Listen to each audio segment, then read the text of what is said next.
오늘 사실 극성을 하려고 했는데 뒤에 내용 하려고 했는데 여기가 이제 화학 결합이었잖아. 저번에 했던 게 예. 화학 결합 부분을 복습하고 갈게요. 그 알칼리 그것 때문에 그죠. 그러니까 옛날에는 이걸 설명했거든. 여기 책에서도 화학 원 시절에 옛날에는 조금 더 여기 파트를 자세하게 다뤄가지고 통합과학때 나오던 내용을 그대로 갖고 와가지고 설명을 했었는데, 그러니까 시험 범위 안에 있었는데 그 내용이 빠졌어. 근데 교과서 입장은 공통과학에서 다 배웠으니까 여기서는 말 안 해도 알겠지? 이런 뉘앙스로 문제를 출제하는 것 같아. 그러니까 당연히 알고 있어야지. 사실 그게 맞긴 한데, 그죠? 배웠으니까. 근데 다시 한번 찝어드릴게요.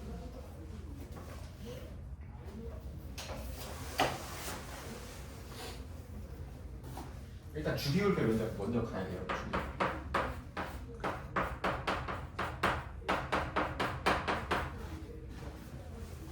주기율표는 뭐 역사 여러 개 있었지만 지금 현대 주기율표는 이 과학자가 만들었는데 과학자 이름 안 필요 없고, 주기율표를 만들 때 원소를 원자 번호 순서대로 배열했어요. 지금 주기율표는 뭐 순서대로 나와 있는 거냐면 원자 번호 순서대로 나열되어 있는 거야. 그치? 그건 알고 있죠. 원자 번호 순으로 배열되어 있다. 그럼 이 원자 번호가 뭐랑 같은 개념이었죠? 원자 번호를 결정하는 거. 원자 번호를 결정하는 거. 그 플러스 중성자 아니 양성자 수. 양성자 수로 원자 번호 결정했죠. 그래서 수소는 양성자가 1개, 헬륨은 원자핵 안에 양성자가 2개. 그러니까 양성자 수로 원자 번호를 결정하고 그걸로 배열한 거야. 현대 주기율표는 양성자 개수다. 그리고 이온이 아니라 그냥 원자면 얘랑 또 뭐가 같아요? 원자 이온이 아니고 전자랑 같이. 그거까지는 알고 있어야 됩니다. 원자 번호가 양성자 수와 같고 걔는 전자 수와 같다. 여기까지는 알고 있어야 되고요. 그 다음에 쓰자. 수소, 헬륨.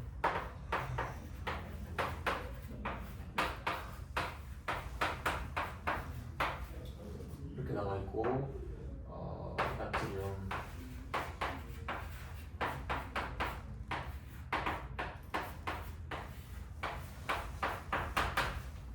얘가 이제 주기율표잖아요. 단주기율표. 네.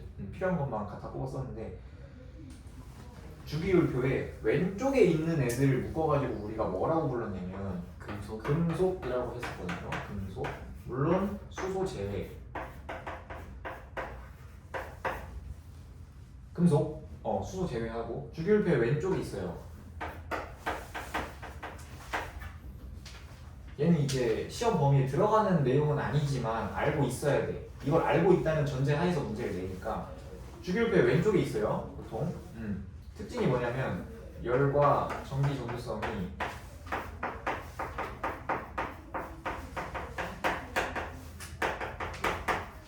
좋다. 열과 전기 전도성이 좋다. 금속이기 때문에 상온에서 대부분 고체 상태로 존재하고요. 얘가 있었죠. 액체 상태로 존재하는 금속 누가 있었습니까? 수은. 얘는 액체 상태. 이해되죠? 네. 그 다음에 주기율표의 오른쪽에 있는 애들. 비금속. 지우자.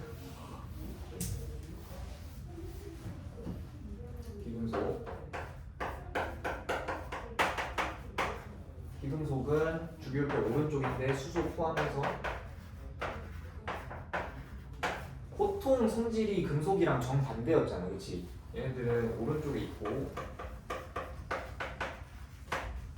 그다음에 대부분 기체 상태예요. 기체 또는 고체.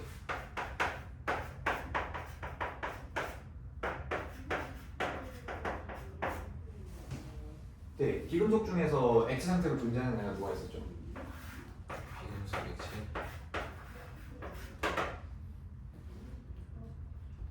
브로민 들어봤죠? 얘가 X 상태예요. 이런 느낌이고 그 다음에 얘는 열과 전기 전도성이 낮다 뭐 이런 느낌이었어요. 이게 그냥 기본 베이스고 가장 중요한 내용이 뭐냐면 금속 같은 경우는 전자를 보통 잃는 놈이야 얻는 놈이야? 얻어요. 잃는 네, 전자를 잃는 놈이죠. 전자를 잃어서 뭐가 되기 쉽다. 플러스 양이온. 양이온이 되기 쉽다. 이게 사실 이 내용 하려면 알고 있어야 돼. 양이온이 되기 쉽다. 그 다음에 비금속 같은 경우는 보통 전자를 잃어요, 얻어요? 얻어요.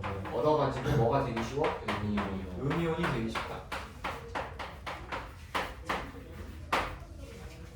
요 정도가 금속이랑 비금속의 특징입니다.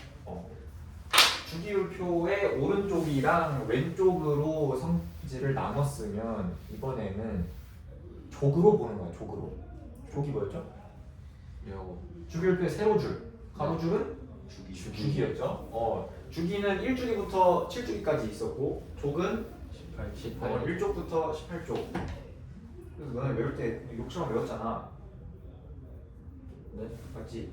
18족 같은 성질. 이거 뭐였죠? 족이 같으면 화학적 성질이 같다. 정리해줄까 이것도? 얘가 가로줄이에요. 주기율표의 가로줄. 주기라고 부르고 1주기부터 7주기까지 있었죠? 주기랑 같은 말이 네 글자로 있었는데 혹시 뭔지 아는 사람? 껍질. 전자 껍질. 전자 껍질. 그러니까 옛날에는 이걸 알고 있지만 다시 설명했다면 지금은 빠진 거야 그냥. 근데 이미 배우고 왔으니까 당연히 알아야지 하는 느낌으로 낸다는 거예요 지금. 전자 껍질이죠 같은 말이. 그다음에 세로줄. 얘는 족이라고 부릅니다. 몇 쪽부터 몇 쪽까지 있어요? 1쪽부터 18쪽까지 있고 족이랑 같은 말이 뭐였죠? 그치 원자과 전자. 잘 배웠어. 원자과 전자. 그래서 같은 주기다. 그럼 전자 껍질 수가 같은 거고 같은 족이다. 그러면 원자과 전자 수가 같은 거지. 그게 그 뭐였더라? 뺀 마지막. 원자과 전자가 뭐냐면 최외각 전자에다가 최외각 전자는 뭔지 알죠? 가장 바깥 전자 껍질에 들어있는 전자를 말합니다. 근데 여기서 개념이 하나 더 있어. 뭐가 있어? 화학 반응에 참여하는 전자. 그러니까 가장 바깥에 있는 전자 중에 화학 반응에 참여하는 전자. 참여하는 전자. 헬륨은 응? 원자과 전자는 최외각 전자에다가 화학 반응에 참여하는 전자를 원자과 전자라고 해요. 그 다음에 뭘 볼 거냐면 이렇게 볼 거야. 족으로 세 개 볼 거예요. 세 개. 얘 몇 쪽? 1쪽. 1쪽. 얘는 17쪽. 얘는 18쪽. 1쪽 먼저 볼게요. 1쪽. 1쪽에 수소 제외하고 뭐라고 불러요? 알칼리 금속. 알칼리 금속이라고 부릅니다. 알칼리 금속.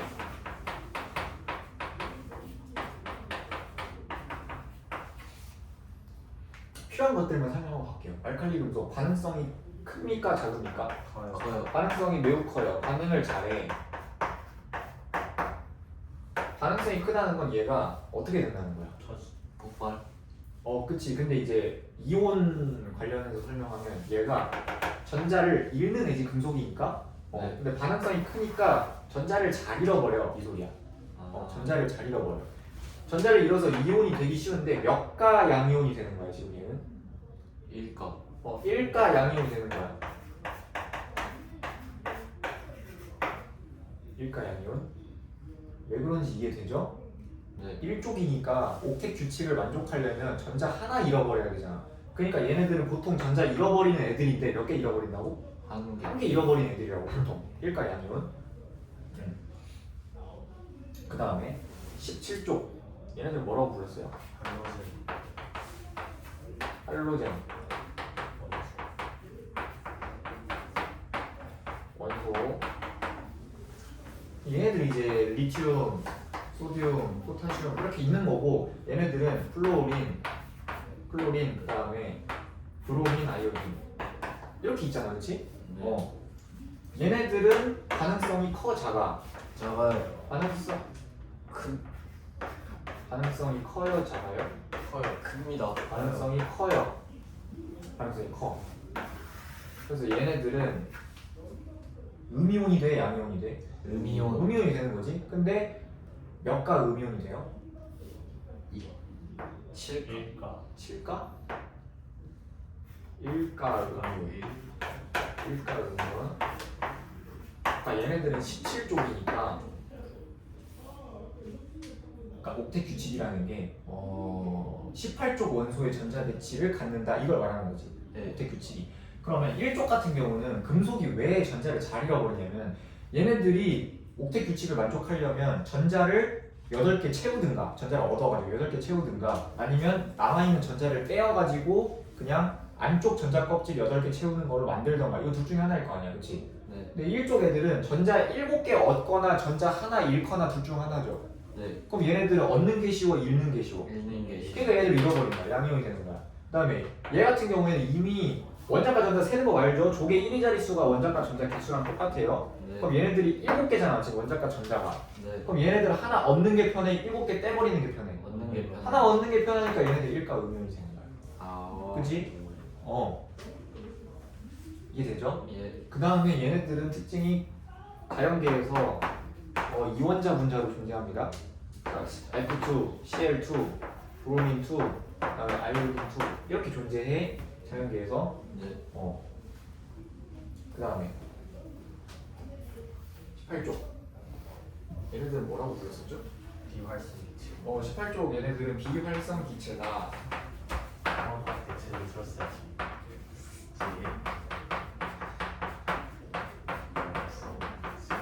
헬륨, 네온, 아르곤 얘네들이 비활성 기체죠. 얘네들은 반응성이 커, 작아? 작아요. 반응성이 굉장히 작아요.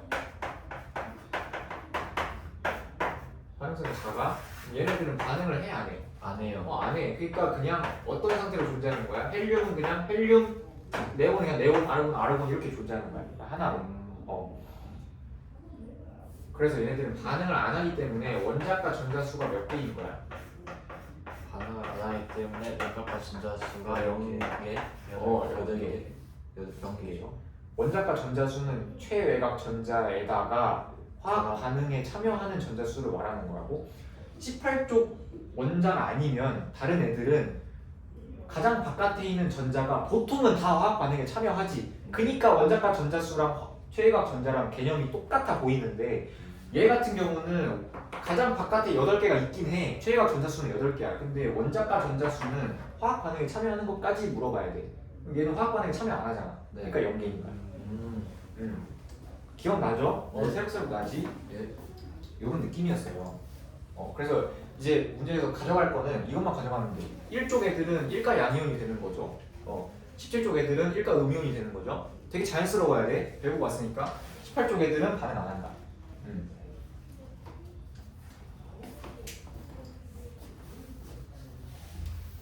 우리가 설 연휴도 껴있어가지고 마냥 이렇게 진도가 빠른 느낌은 아니에요.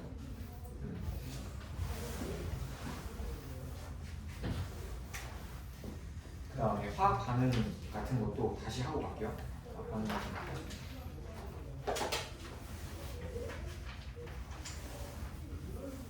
화학결합. 화학결합 주종류 뭐가 있었습니까? 이온이랑 공유 있었죠? 이온, 그 다음에 공유.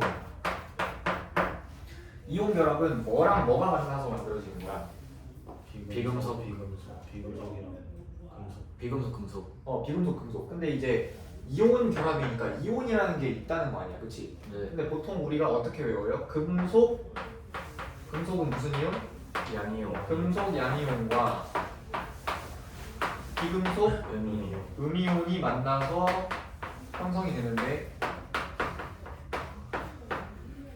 얘네들의 무슨 힘으로? 정전기적 인력.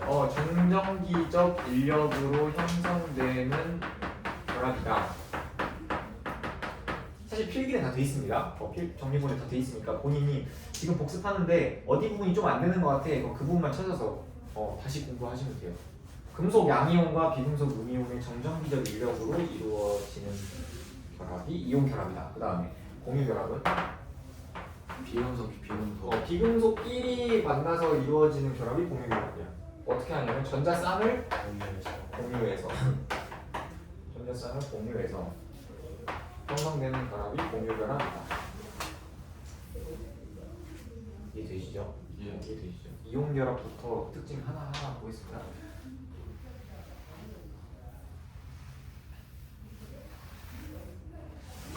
공유 결합 먼저 가자.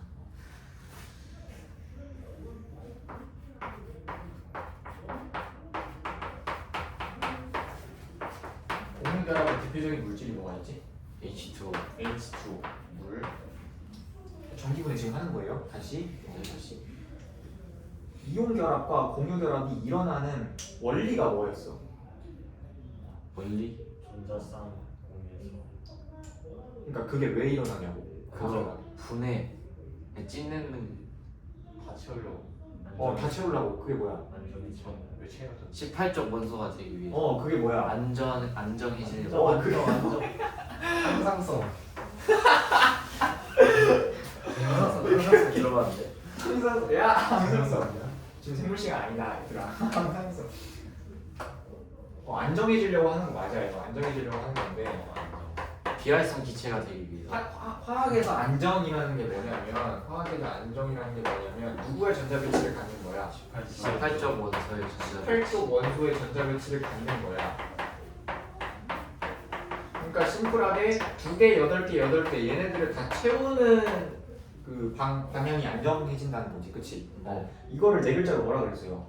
옥텟 규칙. 옥텟 규칙이라고 한다고 했죠. 옥텟 규칙. 네. 그러니까 모든 원자들은 안정해지고 싶어서 옥텟 규칙을 만족하고 싶어서 화학 결합을 하는 거야. 그래서 18쪽 애들은 이미 안정하기 때문에 반응성이 낮은 거야. 불안정한, 그러니까 안정하지 못한 애들이 안정해지고 싶어서 화학 결합을 하는 거예요. 여기까지 이해됐지? 예. 결합은 안정해지려고 18쪽 원소의 전자 배치 바깥에 전자 가득 채우려고 하는 거라고. 그러면 물 같은 경우는 어떻게 생겼냐면 이렇게 생겼잖아.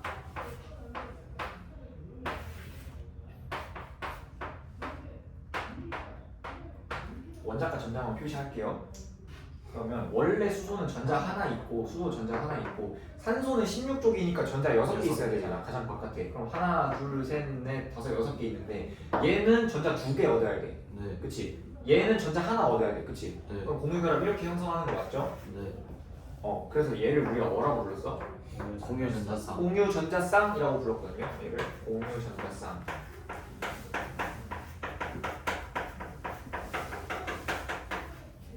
그 다음에 뒤에 나올 건데 얘네들 있죠? 그냥 원래 산소한테 있던 애들. 얘는 공유결합 참여 안 하잖아. 그치? 네. 얘네들은 뭐라고 하냐면 비공유 전자쌍이라고 합니다. 비공유 전자쌍. 선생님 근데 공유결합에 참여 안 하니까 비공유인 건 알겠는데 왜 전자쌍이에요? 이렇게 물어볼 수 있잖아. 그치? 네. 굳이 쌍으로 모일 이유가 없을 것 같은데요. 근데 사실 전자가 원자 안에서 존재할 때 들어가는 방이 있어. 전자가 들어가는 방이 있거든. 지금 그 내용이 빠져가지고 자세히는 설명을 못해요. 근데 전자가 이 원자 안에 그냥 존재하는 게 아니라 방에 들어가서 존재해요. 보통 이렇게 표현하거든. 물론 진짜 이렇게 생긴 방이 있다는 게 아닙니다.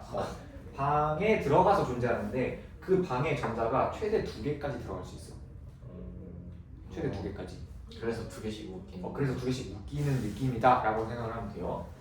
2개씩 웃기는 느낌이다. 그래서 얘네들도 쌍이라고 부릅니다. 비공유 전자쌍. 이게 나중에 뒤에 또 나올 거예요. 얘는 공유 결합에 참여하는 전자쌍이라고 해서 공유 전자쌍. 얘는 공유 결합에 참여 안 하는 비공유 전자쌍이다. 비공유 전자쌍.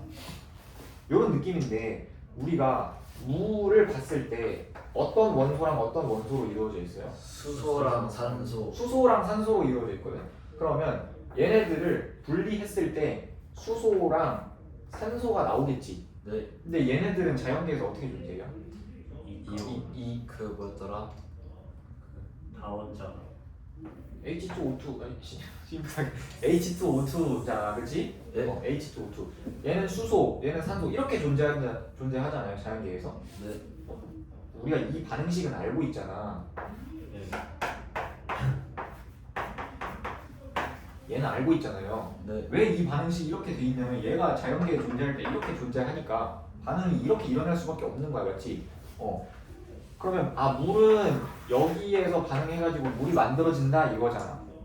근데 전기분해는 뭐냐면 얘를 다시 반대로 찢는 거예요. 그러니까 공유 결합을 형성하기 전으로 찢는 거야. 공유 결합을 형성하기 전으로 찢는 거야. 그럼 이 반응 그대로 반대로 쓰면 되죠?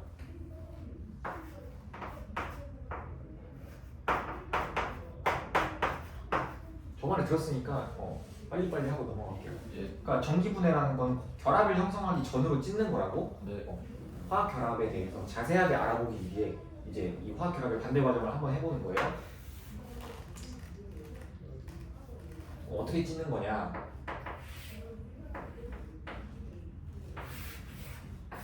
여기 물이 있어요, 이렇게. 전에 그거 황산화나트륨.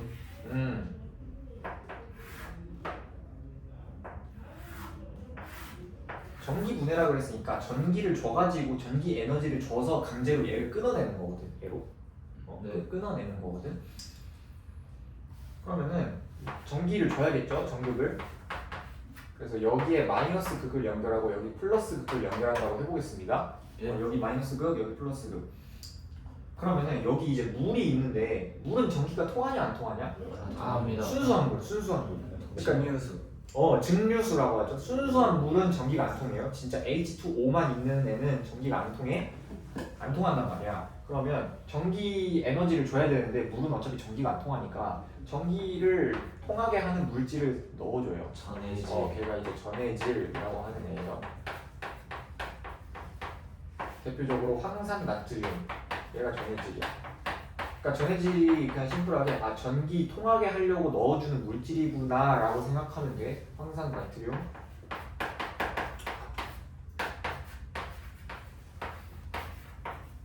황산 나트륨. 얘를 소량 넣어줘요. 소량.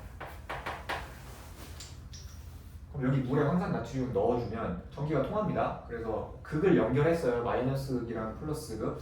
그러면 억지로 에너지를 줘가지고 이 물을 얘랑 얘로 찢는 거야. 찢는 거야. 그러면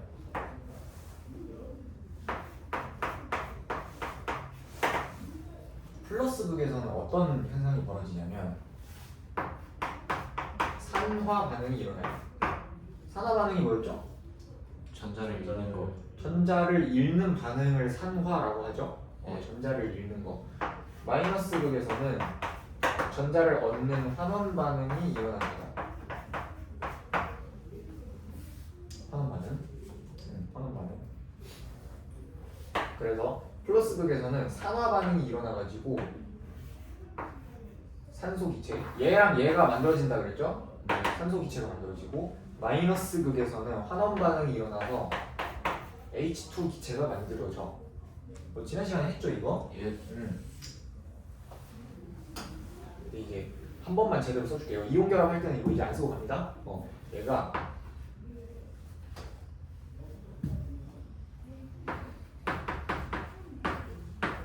플러스 극에서는 물이 전자를 잃어요. 물이 전자를 잃어가지고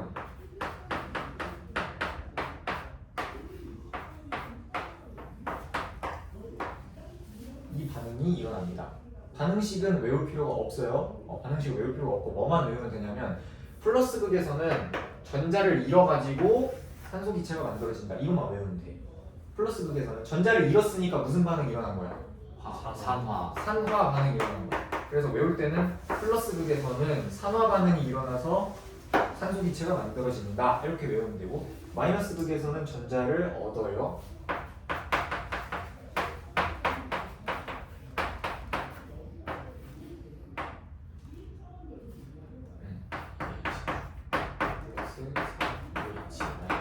이렇게 됩니다. 이 반응식 외울 필요 없어. 어떻게 외우면 되냐? 마이너스 극에서는 전자를 얻는 환원 반응이 일어나서 수소 기체가 만들어진다. 이렇게 외우면 돼. 마이너스 극에서는 전자를 얻는 환원 반응이 일어나서 수소 기체가 만들어진다. 이해됐니 여기까지? 예. 이해됐죠? 그러니까 이 반응식을 왜 쓰냐면 이 반응식을 더하면 전체 반응식이 나와. 그러면 여기 전자 4개 있죠? 없어지고 그 다음에 4H 플러스랑 4OH 마이너스 합하면 물 4개 만들어지는 거잖아. 네. 그럼 여기 물 4개 만들어지면 얘랑 없어져요. 그럼 남은 애가 왼쪽은 EH2 그럼 여기가 EH2 빨간색으로 동그라미 치는 게 얘네만 남겠죠. 그래서 우리가 봤던 반응식이 얘인 거야. 오. 그지? 근데 이걸 외울 필요가 없어요. 외울 필요가 없어. 이것만 외우면 돼. 플러스 극에서는 산화 반응이 일어나서 산소기체 만들어지고 마이너스 극에서는 환원 반응이 일어나서 수소기체 만들어지고 이렇게 외우면 되는데 문제에서 물어보는 게 딱 이거밖에 없습니다. 플러스 극에서 어떤 반응이 일어나냐 첫 번째, 마이너스 극에서 어떤 반응이 일어나냐 그 다음에 플러스 극에서 어떤 물질이 발견되냐 마이너스 극에서 어떤 물질이 발견되냐 이거 4가지만 외우면 돼. 근데 얘네들 이해됐죠? 근데 왜 플러스 극에서 산소가 만들어지고 마이너스 극에서 수소가 만들어지냐? 물을 찢어보면 수소랑 산소로 나뉘는데 우리가 얘를 이온 형태로 보면 흔히 보는 게 양이온이야 음이온이야? 음이온이요. 음이온이죠. 얘는 우리가 산염기 공부할 때 보통 양이온으로 봐요 음이온으로 많이 봐요? 양이온이요. 이렇게 많이 보거든? 익숙하지? 네. 이대로 한번 봐봐. 이거 야매예요. 야매. 그럼 얘는 음이온이지? 네. 그럼 플러스랑 친할까 마이너스랑 친할까? 플러스랑 친하겠지? 그래서 플러스 극쪽으로 가는 거야. 그래서 O2가 여기서 발견되고 이거 야매예요. 실제로 얘가 존재한다는 게 아니야 지금. 근데 우리가 어디 극에서 뭐가 발견되는지를 쉽게 외워보자고 그냥 이렇게 설명하는 거예요. 우리가 흔히 보는 수소는 보통 산염기 공부할 때 H 플러스 많이 봤지. 얘는 그러면 마이너스 극이랑 친할까 플러스 극이랑 친할까? 마이너스. 그러니까 얘는 마이너스 극이야. 이렇게 외워주시면 돼요. 그 다음에 얘네들이 싹 다 기체거든요. 예. 아보가드로.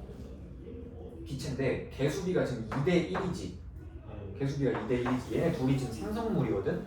그러면 여기가 지금 그냥 유리관이에요. 유리관인데 이해하는 되는지 잘 봐봐. 물이 여기 있는데 여기서 분해가 막 일어나겠지. 네. 그럼 H2랑 O2 기체들이 발생하면서 여기 유리관 위로 올라올 거라고. 예. 그럼 여기 끝부분에 기체가 발생할 거 아니야. 예. 기체가 발생할 거 아니야. 근데 지금 개수비가 몇 대면? 2대 2대 1이니까 수소랑 산소가 몇 대 몇으로 만들어질 수밖에 없어. 2대 1. 그래서 기체 여기 발생한 기체의 부피비가 무조건 수소랑 산소가 2대 1이에요. 질문이 있는데 어. 그 문제 풀다가 마이너스 극이랑 플러스 극이 딱 있어요. 근데 이렇게 나오면 그러니까 수소가 마이너스 극으로 가니까 마이너스 극에 있는 그 기체 부피가 더 커야 되잖아요. 2대 1이니까. 근데 문제에서는 플러스 쪽에 있는 기체 부피가 더 커져 야 크다고 이렇게 나와 있는데 그럼 그건 어떻게 생각해야 되는 거예요? 잠깐 뭐라고?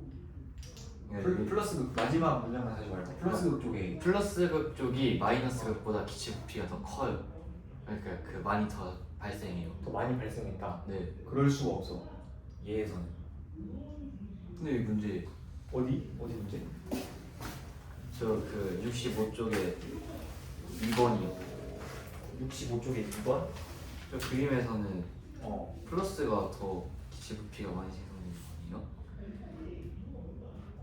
아니지. 지금 마이너스 극에 연결된 게 검정색 선이죠. 네. 그럼 검정색 선이 지금 어디로 갔어? 오른쪽으로 갔어? 왼쪽으로 갔어?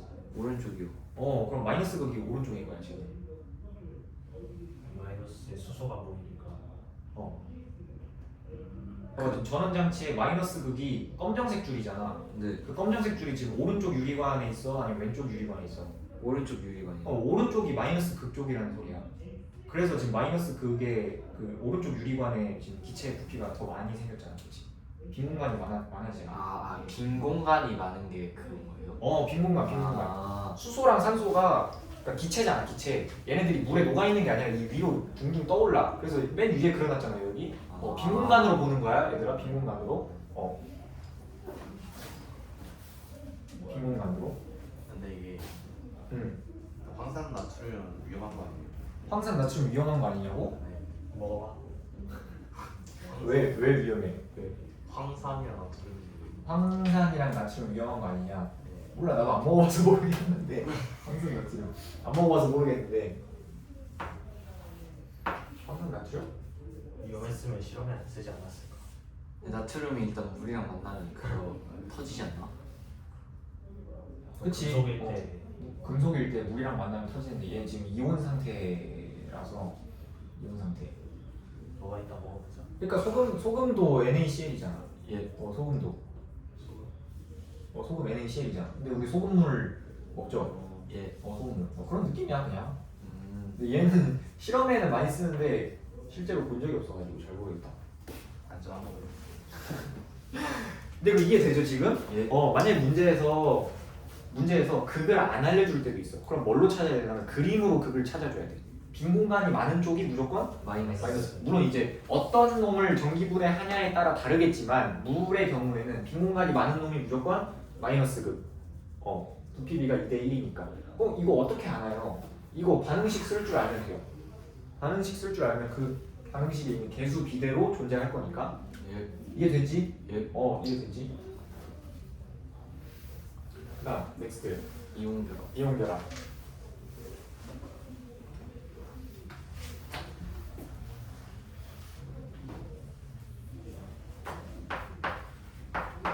대표적인 이용결합 물질 뭐가 있습니까? NaCl. NaCl. 그래서 문제에서 뭐라고 하냐면 NaCl이 염화 나트륨이죠. 예. 염화 나트륨에 염화 나트륨 용융액의 전기 분해 이렇게 말합니다. 용융용이 고체 상태인 걸 가열해서 액체로 만든 거. 그렇지. 우리가 상태 네 가지 배웠었는데 고체, 액체, 기체 있었고 수용액 있었죠. 화학 반응식에서 쓰는 거. 예. 근데 수용액이랑 액체랑 뭐가 다르냐면 이 용융액이라는 말이 뭐냐면 순수한 액체 상태 말이에요. 리퀴드. 그러니까 수용액은 물에 녹인 거고 용융액은 고체를 가열시켜서 액체로 녹인 거야. 그러니까 둘 다 액체 상태긴 한데 엄밀히 말하면 달라요. 염화 나트륨 용융액의 전기분해. 그러니까 순수한 액체 상태의 염화 나트륨을 전기분해하는 거구나. 그러면 NaCl로 존재하는데 얘를 이온결합 일어나기 전으로 되돌린다고 생각하는데 그러면 뭐가 있겠어요? 나트륨이 있겠죠? 그 다음에 Cl은 어떻게 존재해요? CL2. Cl2. 이렇게 존재하잖아. 네. 전기분해 식을 일단 쓸 줄 알아야 돼요. 기본적으로. 어떻게 쓰나요? 처음에 이온결합 어떻게 만들어지는지 보면 얘가 자연계에서 이렇게 존재하잖아. Cl2. 아까 할로젠 원소는 다 이원자, 분자가 존재한다 했죠. 나트륨은 금속이니까 그냥 나트륨 이 상태로 존재할 거란 말이야. 네. 그럼 얘네 둘이 만들어져서 NaCl 되는 거야. 개수 맞춰줘야죠. 네. 여기 2배, 그 다음에 여기 2배. 그러면은 전기분해는 이 과정을 그대로 반대로 했다라고 생각하면 돼. 여기 2배, 여기 2배. 이해되죠? 예. 그럼 NaCl을 전기분해하면 뭐랑 뭐로 나누어지겠어? 나트륨 Na2 NA와 Cl2. NA랑 Cl2로 나누어지겠죠?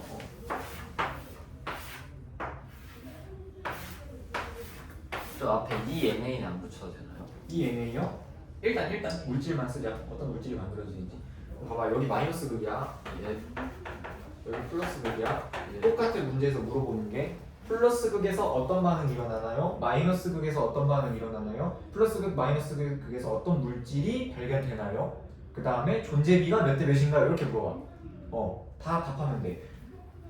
플러스 극은 똑같습니다. 똑같이 산화 반응이에요.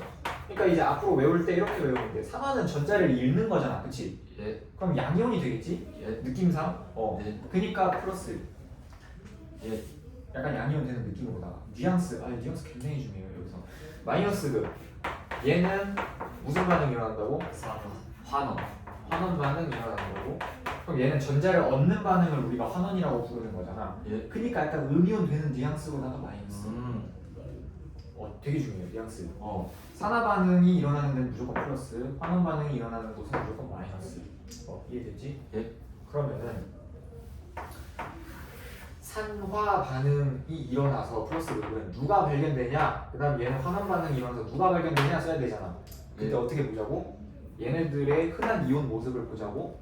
봐봐, 얘가 실제로는 어떻게 존재하냐면 Na 플러스랑 Cl 마이너스 이렇게 존재하냐, 그치? 네. 그럼 얘는 물에 녹이면 얘네 둘로 나눠질 텐데 얘는 양이온이니까 누구랑 친해요? 마이너스 마이너스랑 친하니까 얘는 어디서 발견되겠어? 마이너스 그 마이너스 극. 그래서 얘는 Na 마이너스 극에서 발견된다.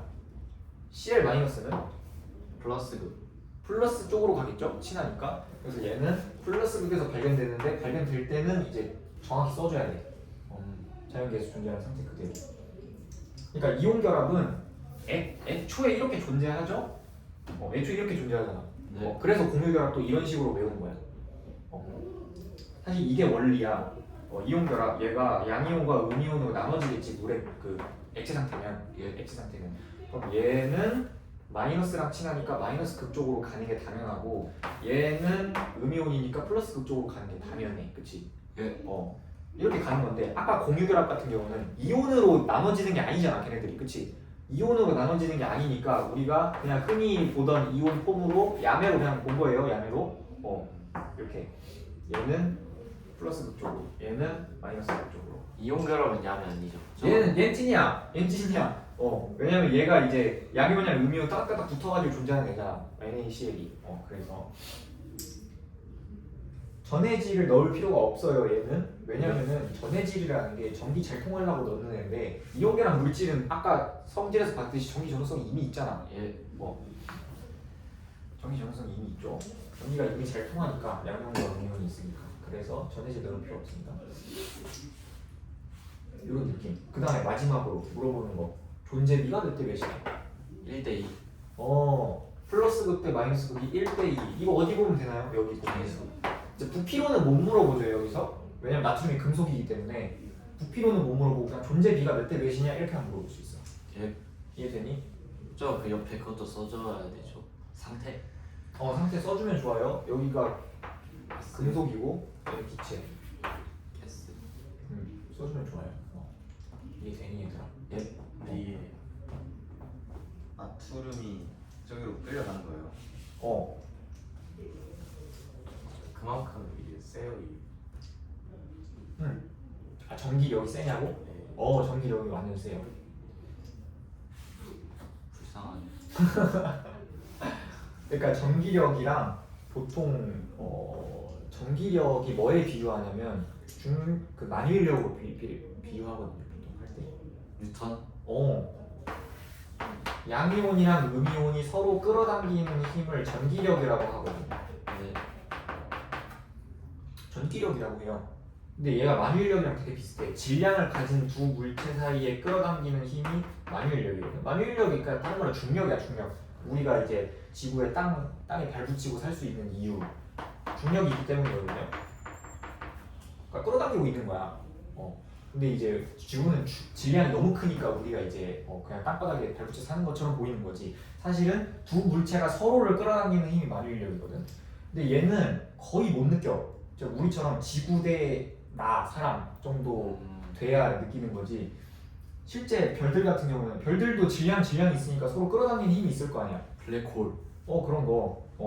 근데 실제로 별들이 우리 쪽에 온 일이 없죠. 우주가 너무 크기도 하고 그렇지만 얘가 힘이 거의 없어. 근데 얘는 우리가 정전이 평소에 많이 느끼잖아. 네. 우리가 평소에 체감할 수 있을 정도로 좀 크다 힘이. 전기력이. 약간 이런 느낌. 그래서 잘 끌려갑니다. 아주 잘 끌려가요. 자석 같은 거 갖다 대면은 바로 반응하잖아. N극 S극.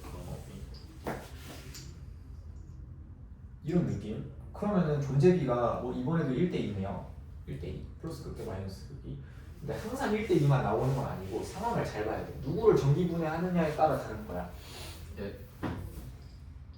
예를 들어서 이런 얘기. MgF2. 얘도 이온결합 물질이죠.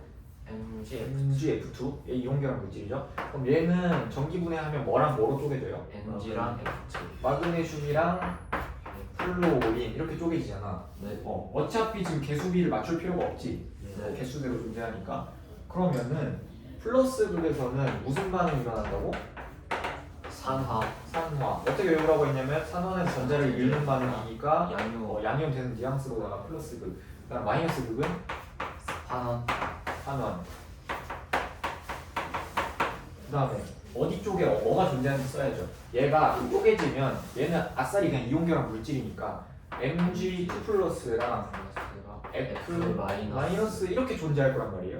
얘는 양이온이니까 어디로 가겠어? 마이너스로 그래서 얘는 마이너스 극으로 가서 전자를 얻어가지고 금속 마그네슘이 되는 거고 F 마이너스 같은 경우에는 음이온이니까 플러스 극 쪽으로 가겠죠. 네. 플러스 극 쪽으로 가서 얘는 이번에 전자를 잃어가지고 산화니까 전자를 잃어가지고 플로오린 기체가 된다. 이렇게 해줍니다. 그다음에 몇 대면수로 존재하는지 쓰려면 뭘 보면 돼? 개수비 개수비가 몇 대면? 네 그래서 무조건 1대1이야. 1대1. 1대1도 나오죠? 누구를 전기분해하느냐에 따라 다르니까. 이온 결합할 때는 무조건 기체랑 고체 이렇게 돼요.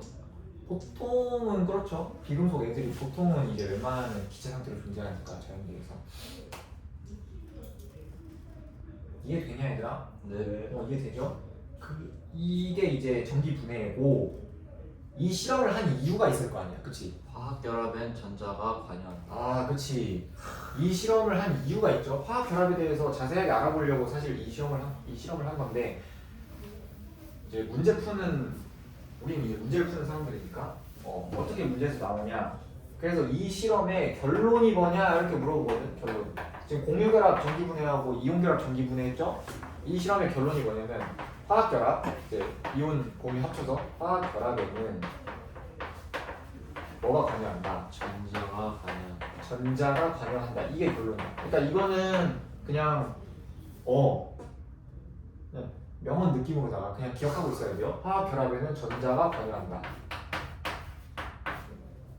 왜냐면 산화환원 반응이 전자가 이동하는 그런 반응이잖아. 그러니까 화학결합에 전자가 관여하는구나. 이게 결론이에요. 화학결합에 전자가 관여한다. 이해됐니? 예. 이해됐죠? 여기까지 했어요. 저번 시간에 여기까지 했는데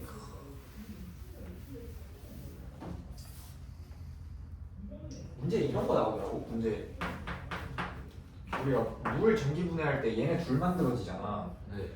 얘가 성질이 있어요. 수소는 보통 이제 퍽 소리랑 퍽소리 나거든요. 퍽소리. 왜냐면 이제 공기 중에 산소랑 반응하면 얘가 잘 붙어. 불에 잘 붙어. 연소 반응이 잘 일어나. 그래서 수소 폭탄이라고 하잖아 보통. 그래서 수소를 이제 산소랑 반응시키면 퍽 소리가 나면서 터져요. 얘는 그래서 뭐라고 부르냐면 우리가 가연성 기체 이렇게 부르요. 가연성 기체.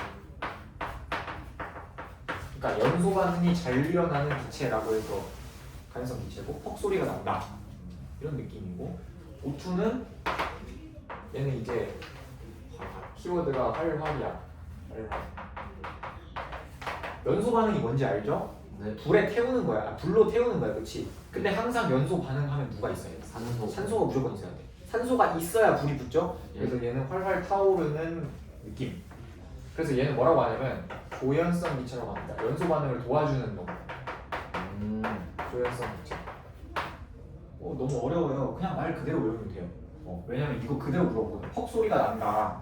나 가연성 기체다. 나 활활 타오른다. 조연성 기체다. 이렇게 물어본단 말이야. 그냥 문제에서. 그럼 꼭 그냥 답하면 돼요. 여기까지 했어요. 여기까지 했는데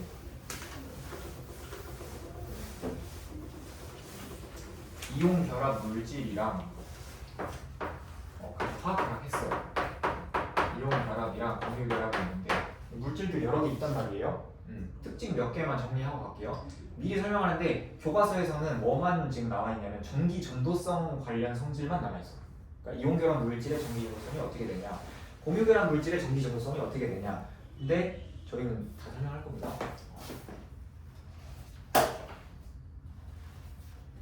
얘가 못 끓는 점이 높아요.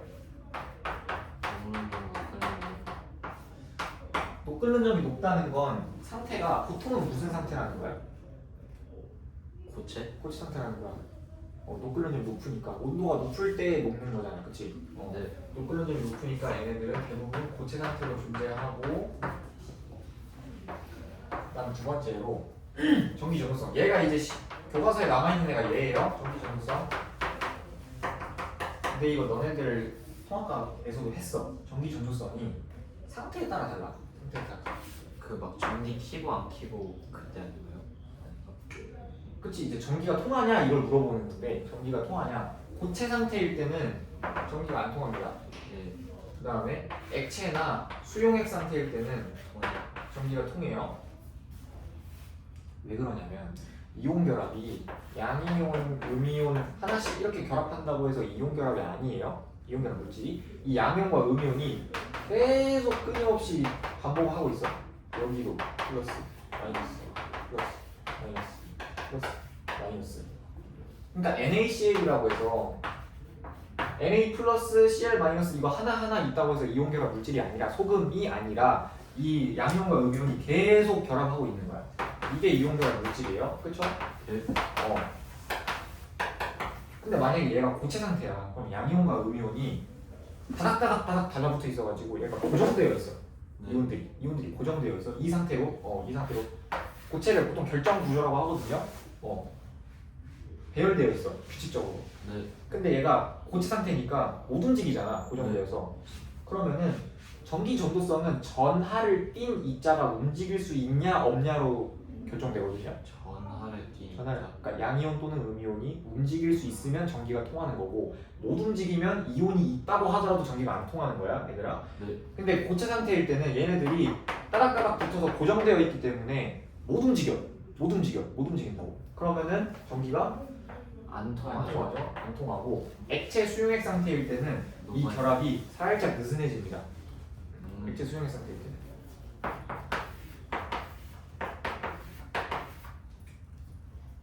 그래서 우리 소금을 마시면은 아무 때나 먹어도 짜잖아요. 예. 만약에 이게 물에 녹여도 이 상태가 계속 있다 그러면은 딱 그 부분 마셨을 때만 짜고 나머지는 안 짠 거야. 근데 이제 얘가 이제 결합이 느슨해져서 이렇게 이온들이 막 돌아다니고 있으니까 이게 양온과 음이온이 퍼지는 거지. 그래서 그냥 소금을 마시면 쫙 짜잖아요, 그냥. 그런 느낌이에요. 그래서 액체 수용액 상태일 때는 이 이온들이 약간은 자유롭게 움직일 수 있는 상태가 돼가지고 전기가 통한다. 그다음에 세 번째, 얘는 물에 잘 녹아요. 이온들한 물질들. 소금. 소금 같은 애 생각하면 물에 잘 녹는다.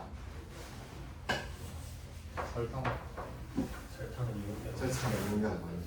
설탕 동류한 물질이죠. 그다음에 밖에서 힘을 가하면 부스러진다. 밖에서 힘을 가하면 부스러진다. 이게 뭔 소리냐면 보통은 고체 상태로 존재하잖아요. 쟤네들이 녹는 점이 높으니까. 그러니까 보통은 이 상태로 존재한다고, 이런 게 물질이. 네. 그러면 밖에서 힘을 가해. 망치 같은 거로 땅 때린다고 생각해봅시다. 네. 사실 거의 불가능하지만 망치로 이 맨 위에 층만 타격을 했다고 생각해볼게요. 그럼 봐봐. 밖에서 힘을 가했어. 그럼 얘가 어떻게 되냐면 이온층이 밀려요. 이렇게.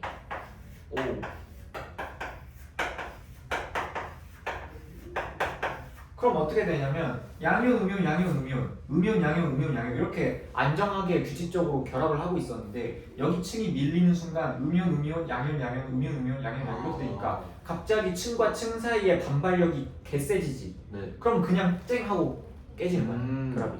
오. 그래서 얘는 힘을 가하면 부스러진다. 금속은 안 그러잖아. 보통 그러니까 이온 결합 말고 그냥 금속 물질은 안 그러잖아. 너네 숟가락 이렇게 한다고 해서 안 부서지잖아요.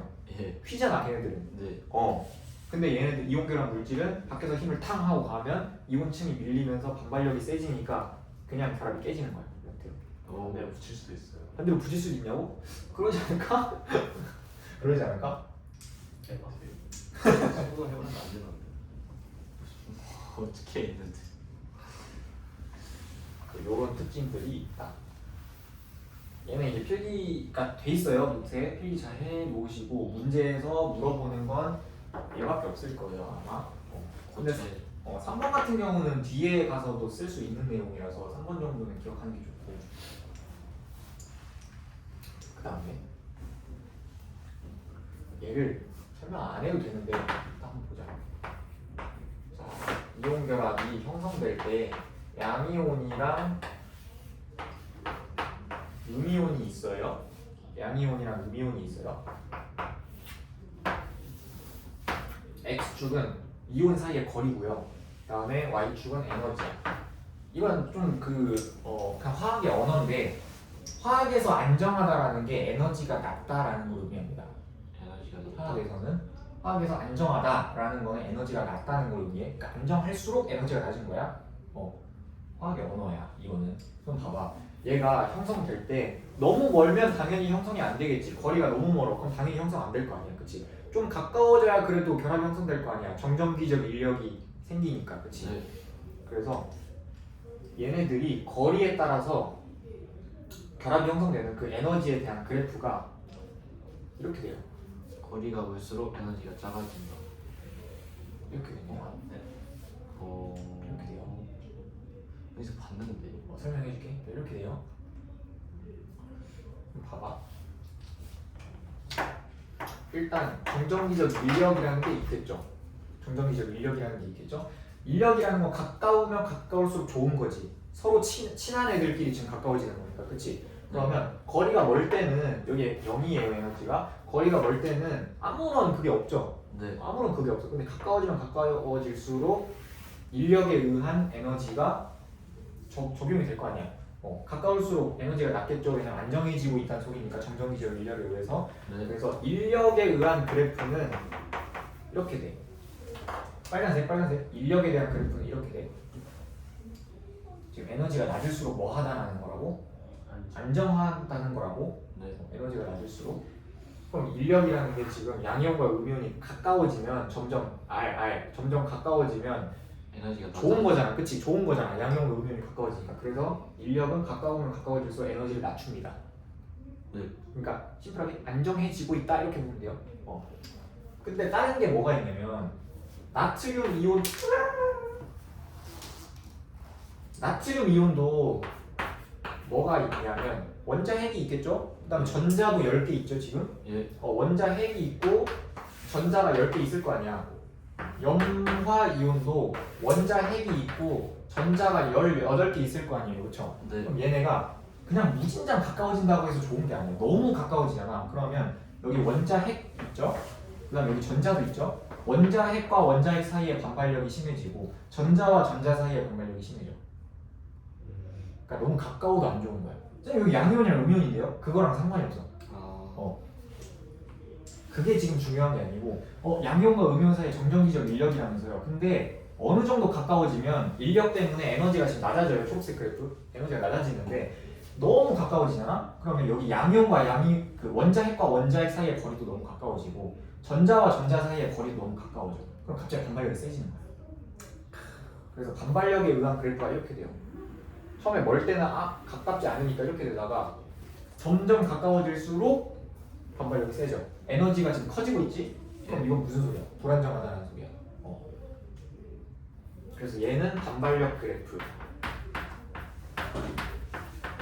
빨간색은 인력 그래프. 이 인력과 반발력이 적절히 균형을 이루고 있는 그래프가 이 초록색 그래프예요. 실제 결합 그래프는 이렇게 돼. 인력과 반발력이 동시에 작용을 해가지고 이렇게 초록색으로 그려집니다. 그러면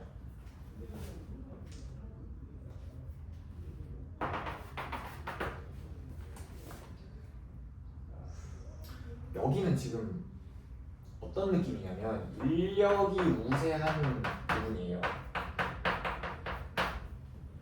인력이 우세한 부분이에요. 그러니까 우세하다라는 게 뭔 뜻이냐면 인력이 반발력보다 이 이온 결합에 대해서 좀 더 관여를 많이 하고 있다는 뜻이야. 주도권? 주도권이 있다는 뜻이야. 인력이 우세한 부분이에요. 인력이 우세한 부분. 그러니까 인력에 의해서 가까워지면 에너지가 낮아지니까 좋은 거니까 지금 초록색 그래프가 조금씩 낮아지고 있죠. 근데 이 지점을 지나는 순간 반발력이 우세해져. 인력보다 반발력이 우세해져.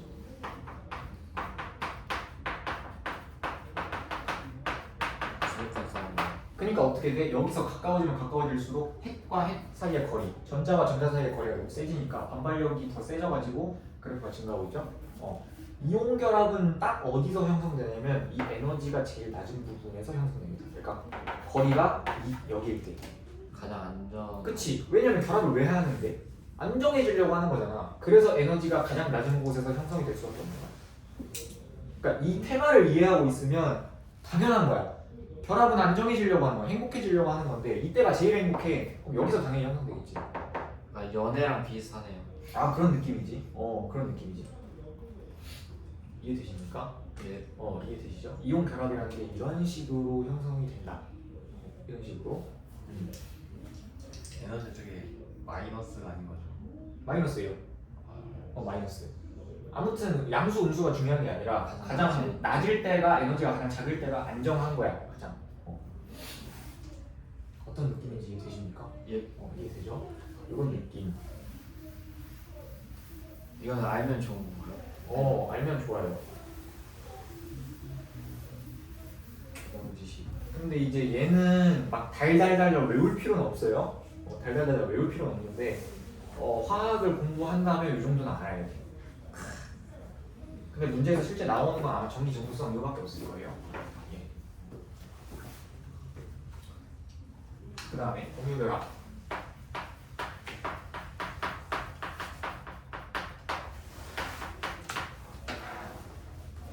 얘는 녹 끓는 점이 대부분 낮아요. 그럼 이제 보통 무슨 상태로 존재하겠어요? 액체가 짙은 기체. 기체 상태로 존재합니다. 전기 전도성 같은 경우에는 이게 이제 문제 나와요. 전기 전도성 같은 경우에는 둘 다 X. 상태로 구분해야죠. 고체랑 수용의 상태. 얘는 일반적으로 둘 다 안 통해요. 전기가 둘 다 안 통해.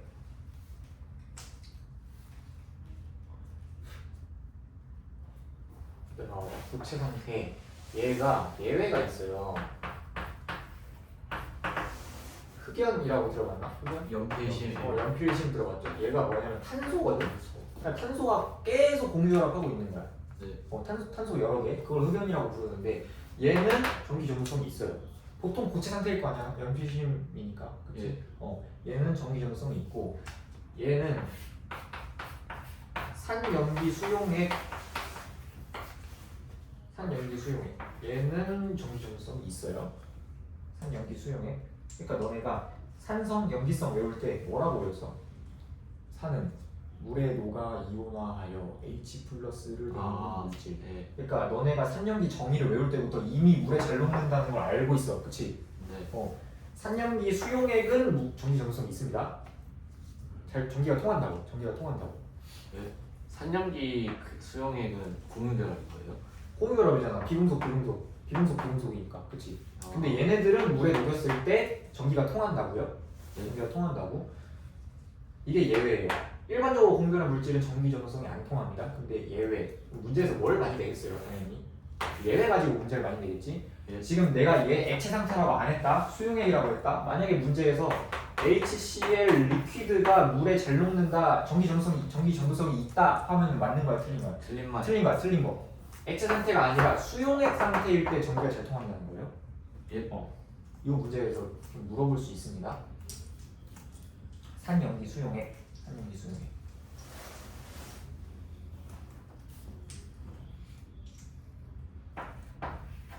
그다음에 얘네들은 보통 물에 잘 안 녹죠.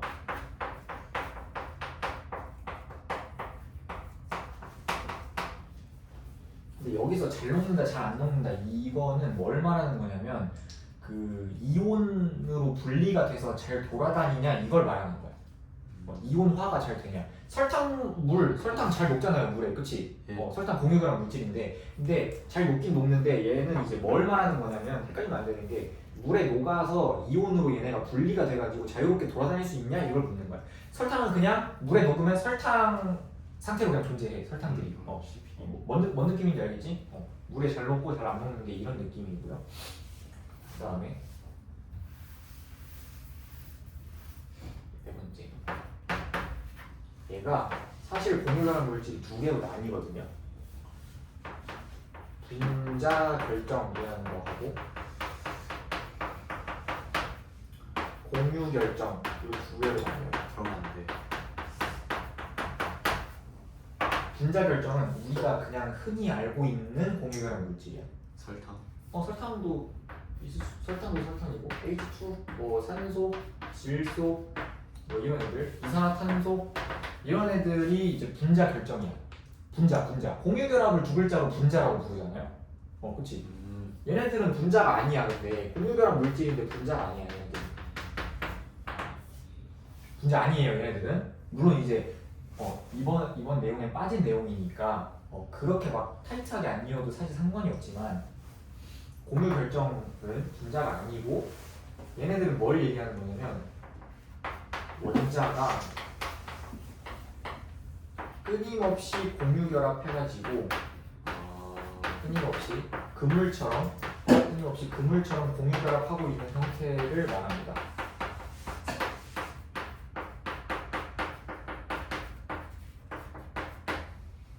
분자가 끊임없이 공유 결합 그물처럼 하고 있는 그런 상태. 약간 이해가 안 되는데요.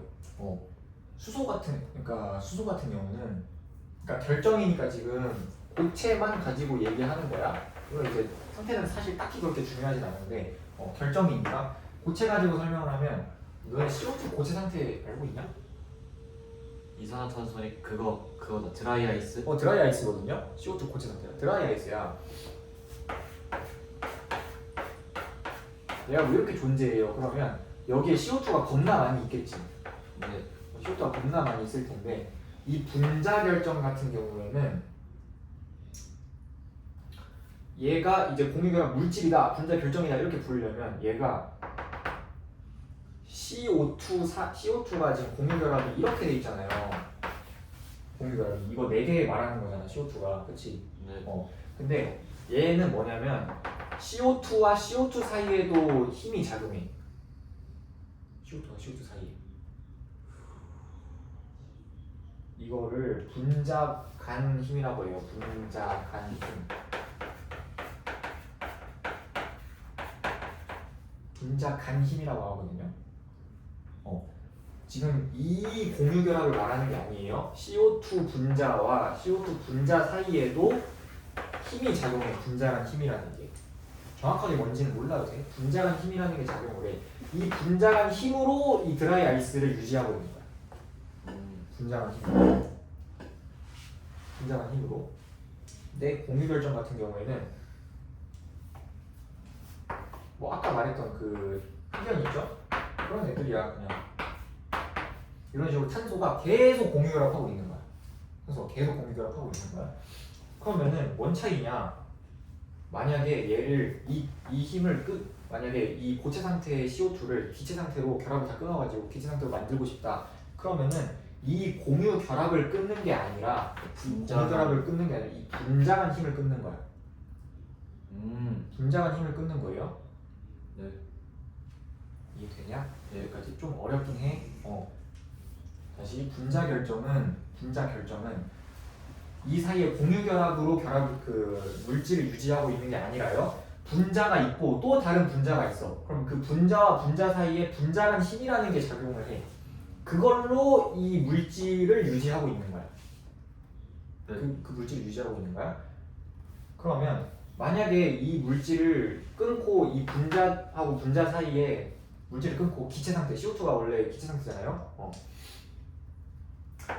이 드라이 아이스를 기체 상태에 이산화탄소로 바꾸고 싶다. 그러면 이 공유 결합을 끊는 게 아니라 이 분자간 힘을 끊는 거를 의미한다. 분자간 힘을 끊는 거를 의미한다고. 근데 공유 결정은 원자가 끊임없이 그물처럼 공유 결합하고 있다는 소리잖아. 그럼 얘는 이 공유 결정을 끊어주세요 하면은 뭘 끊어야 되냐? 이 공유 결합 자체를 끊어야 돼. 왜냐면 얘네들은 분자가 아니에요. 그러니까 흑연 하나 얘네들 사이에 분자간 힘이 작용한다 이런 개념이 아니라고. 그냥 이거 자체가 물질이야. 그래서 얘네들을 끊고 싶으면 이 결합을 끊어야 돼. 공유 결합을 끊어야 돼.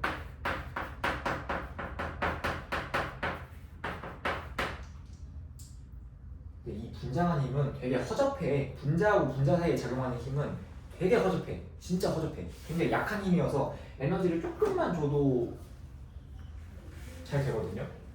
근데 얘는 공유 결합을 끊어야 되잖아. 이거는 겁나 세요. 이걸 끊으려면 온도가 한 3000도는 돼야 돼. 왜냐면 화학 결합이잖아, 그치? 이온 결합, 공유가 화학 결합이잖아요. 그러니까 이거를 끊는 건 진짜 힘들어. 그걸 알아야 돼 지금. 얘를 끊는 거랑 얘를 끊는 거랑 지금 다르다는 걸 알아야 돼요 지금. 어떤 느낌인지 이해돼? 예. 어떤 느낌인지 이해돼? 그래서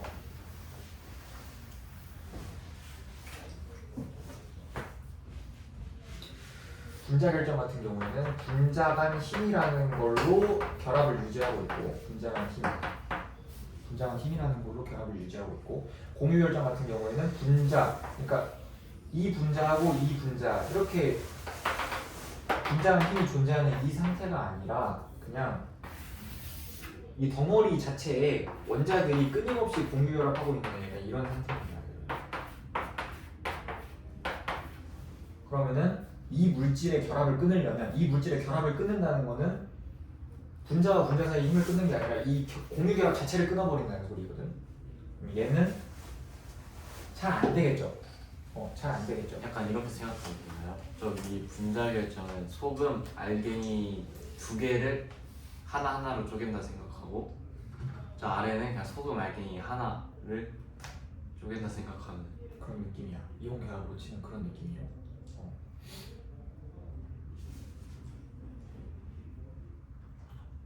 어떤 느낌인지 이해돼? 네. 근데 이게 문제로 안 나와요? 이거 안 나와요. 내용에서 빠졌는데 알긴 알아야 돼. 이거 두 개로 분리되는 걸 알긴 알아야 돼. 그물처럼 공유 결합합니다. 그래서 얘네들은 공유 결정의 결합을 끊으려면 공유 결합 자체를 끊어버린다는 걸 얘기하거든요. 그냥 분자 결정을 끊어주고 싶다라고 하면은 분자 간 힘을 CO2 안에 있는 공유 결합을 끊는 게 아니라 CO2와 CO2 사이의 분자 간의 힘을 끊는 거야. 차이 이해돼? 네. 지금 차이 이해돼?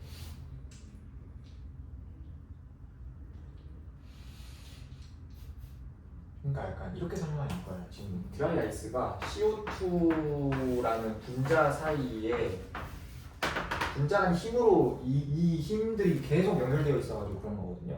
그럼 이 결합을 끊고 싶으면 CO2 사이에 원자 그 공유 결합을 끊는 게 아니라 이거 힘을 끊는 거를 의미하거든. 근데 이거 공유 결정의 대표적인 물질이 다이아몬드야. 다이아몬드. 산소.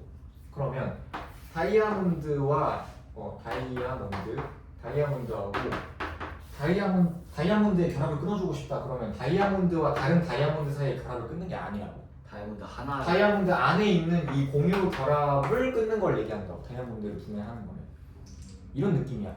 그러니까 얘는 겁나 약한 애겠지. 조금만 에너지를 줘도 결합이 뚱 하고 끊어지니까. 근데 얘는 힘을 개 많이 줘야 이빨이 나요. 결합이 끊어지니까 얘는 녹끓는 점이 낮아요. 조금만 해도 녹끓는 점이 낮아요. 분리되니까. 그러니까 너네 약간 뉘앙스 자체를 어떻게 외우고 있으면 좋냐면, 고체는 이 얘네 물질들이 다닥다닥 붙어 있어. 근데 액체 기체가 될수록 결합이 점점 끊어지는 거야. 이 물질들 사이, 분자 사이 결합이 점점 끊어지는 거야. 고체일 땐 단단히 결합, 액체일 땐 약간 느슨해지고, 기체일 땐 완전히 얘네들 사이에 결합이 끊어져서 자유롭게 돌아다닐 수 있는 이런 상태를 고체, 액체, 기체라고 부르거든. 그리고 그걸 결정하는 기준이 뭐냐면 녹끓는 점이잖아. 그치? 고체에서 액체가 되는 지점, 액체에서 기체가 되는 지점이잖아요.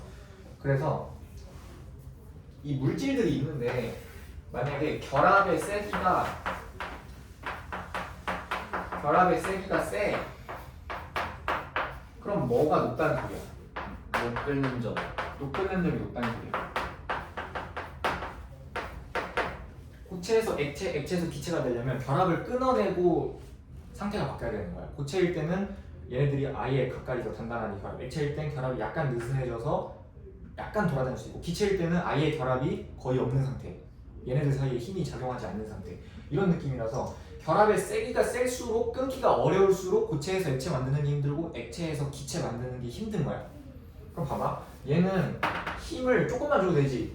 얘의 결합을 끊는다는 거는 이 분자간 힘을 끊는다는 걸 의미하기 때문에 얘 녹끓는 점이 낮아요. 그래서 이 1번 성질이 얘네들을 말하는 거야. 얘네들 1번 성질이 요 녹끓는 점 성질이.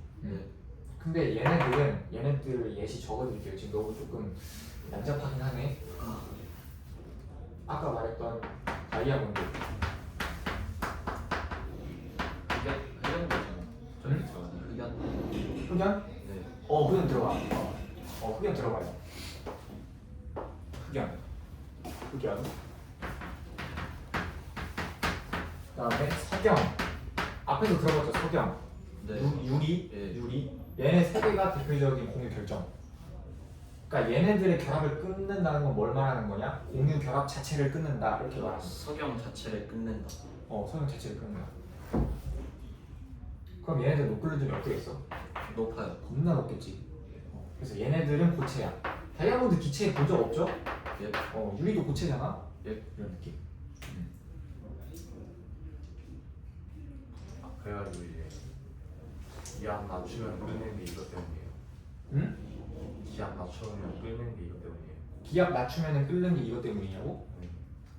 뭔 소리야? 기압을 낮추면 아니 기압을 물 끓잖아요. 끓는 점이 낮아지는 게 네. 끓는 점이 낮아지는 게요. 맞죠? 끓는 점이 낮아지는 게 이해되시나요? 예. 이해되시죠? 이런 느낌입니다. 공유 결합은. 정리 한 번 하고 끝내줄게요. 비용 결합, 끓는 점이 높아서 고체 상태로 존재하고 소금 기억하면 돼요. 소금. 전기 전도성은 고체에선 안 통하고 액체 수용액에선 통한다. 예. 그다음에 물에 잘 녹아요. 양이온과 음이온으로 나눠지니까. 그다음 힘을 가하면 부스러지고 공유 결합 물질 같은 경우는 끓는 점이 보통 낮아. 예. 그러니까 대부분 공유 결합 물질이 여기 위에 있는 애들이고 이거 세 개 말고 나머지는 거의 다 얘라고 생각하면 돼요. 끓는 점이 보통 낮아서 기체 상태로 존재하고요. 전기 전도성이 거의 없어, 아예 없어. 예. 근데 이제 예외가 흑연이 있었고, 그다음에 수용액 상태에서 산염기 수용. 산염기 수용액이 있었고, 그다음에 얘는 물에 잘 안 녹아요. 산염기 수용액 제외. 그다음에 얘네들이 공유 결합 물질이 분자 결정하고 공유 결정으로 나뉘는데 분자 결정은 뭐로 결합을 유지하고 있다? 분자하고 분자 사이에 분자 간 힘으로 결합을 유지하고 있다면은 공유 결정은 그런 개념이 아니라 그냥 원자들이 계속 공유 결합하고 있는 거야. 원자들이 계속. 그러면은 분자 결정 결합을 끊는다는 거는 분자 간 힘을 끊는다는 거고 공유 결정의 결합을 끊는다는 거는 그 원자와 원자 사이에 공유 결합을 끊는다는 소리예요. 네. 그러면 얘는 허접한 힘이야. 그러니까 끓는 점이 낮겠지 보통. 힘을 조금만 줘도 결합이 끊어지니까. 공유 결정 같은 경우는 원자와 원자 사이에 공유 결합을 끊어야 되니까 힘이 많이 들어가죠. 그래서 보통 얘네들이 고체 상태. 여기까지 정리해 주시면 돼요.